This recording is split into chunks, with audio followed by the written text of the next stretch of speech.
A few years ago, I read a study that hit me like a gut punch. It said that by the time we turn 18, on average, we've already spent about 90% of the time we will ever have with our parents and siblings. Before adulthood, we see our families almost every day, and then life happens.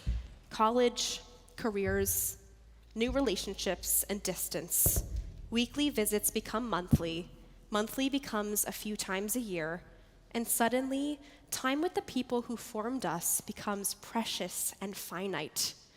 This reality scared me, and for me, it's still an uncomfortable truth.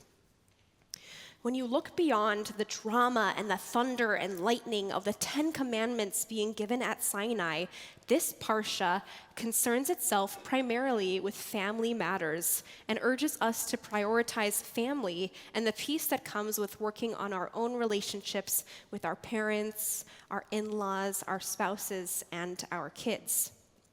Growing up in Michigan, I had an idyllic childhood, and I was always surrounded by family. I felt this tremendous comfort when around my parents and my brother, a pull towards them that led to a lot of emotional moments during sleepovers at friends' houses and overnight summer choir camp. I remember many times when I woke up at a friend's house wanting to go home, crying and being driven home in the middle of the night by my friend's parents to the awaiting safety and security of my own house and my own bed. Summer camp was really tough for me, crying myself to sleep the first few nights and getting to the point where one summer I smuggled my pink flip phone into the camp just to talk to my mom and dad when I needed their support. My camp counselor ended up overhearing me talking on the phone in the cabin and confiscated my one lifeline to home. But it was totally worth it to my 12-year-old self to have maintained that link to my parents for a few days of being away. And even in college, that first year I got in my car and drove the 45 minutes home just to feel the normalcy of my family unit again, a weekend back in my comfortable bubble. I also had ulterior motives because I was studying computer science at the time, and the projects were so impossible, I needed my computer software engineer dad to bail me out. But that's neither here nor there. Thankfully for everyone involved, I ultimately chose a different life path. The title of this week's parsha is Jethro, named after Moses' father-in-law, a Midianite priest, who comes to Moshe with his wife Zipporah and their sons in tow. Jethro was the epitome of a family man, and he took his relationships very seriously. There was a tremendous amount of respect between Moses and his father-in-law, as we read in verse 7 that Moses greets him by bowing low and kissing him. Moses listens carefully to his advice and respects his opinion, even though Jethro delivers him some quite critical feedback.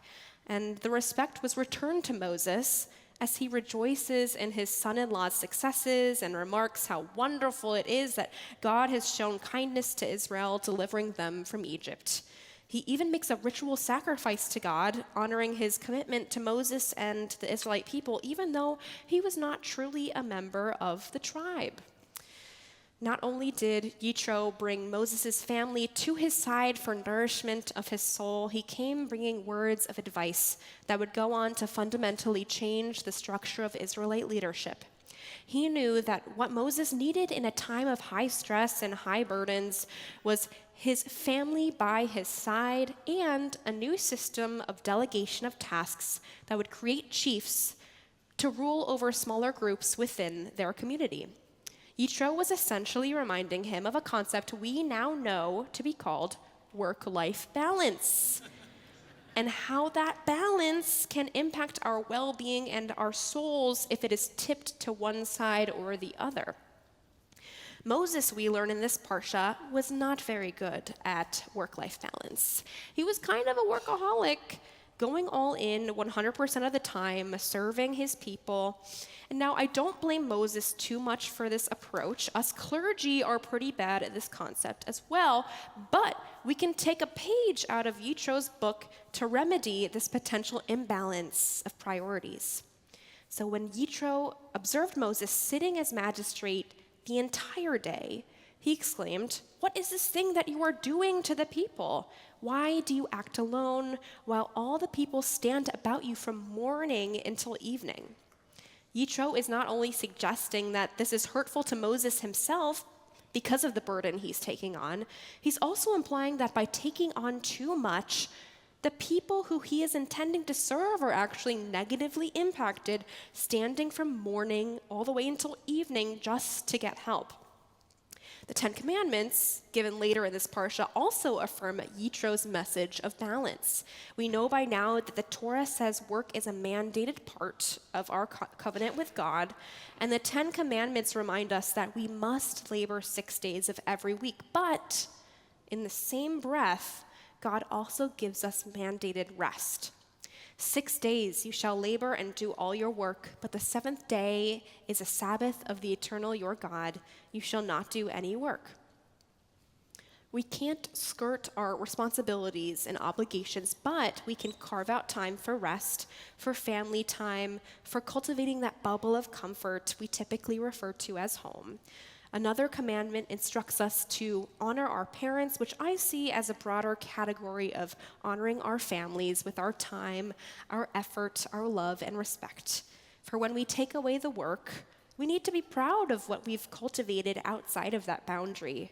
We need to be proud of the Shalom bayit we have created for ourselves when we go home at the end of the day. In fact, the word shalom appears only 3 times in the entire book of Exodus, and all 3 times it's spoken by Jethro. He tells Moses, Lech l'shalom, go in peace. He asks about Moses' peace when they reunite and asks whether or not he's maintaining it. And he promises that if Moses delegates leadership, the people will return home, bishalom, in peace. Jethro teaches us that seeking our own peace is not selfish. When we create balance in our lives, the people around us benefit too. Now, as I've grown older and established for myself my own family unit, I don't drive to my parents' home on a whim anymore, and thankfully I don't have any coding projects to desperately ask my dad for help with. But I still find those pockets of time to be with family, to go back to my family's home and sleep in the bed I've had since elementary school, to take that ski trip with my brother or that hiking trip with my in-laws, because life is too short not to be intentional about time. It's too short not to protect the relationships that bring us comfort and grounding. Jethro knew that. Moses learned it. And we are still learning it today. May we find the courage to set boundaries, the wisdom to seek balance, and the love to invest in the people who give us peace.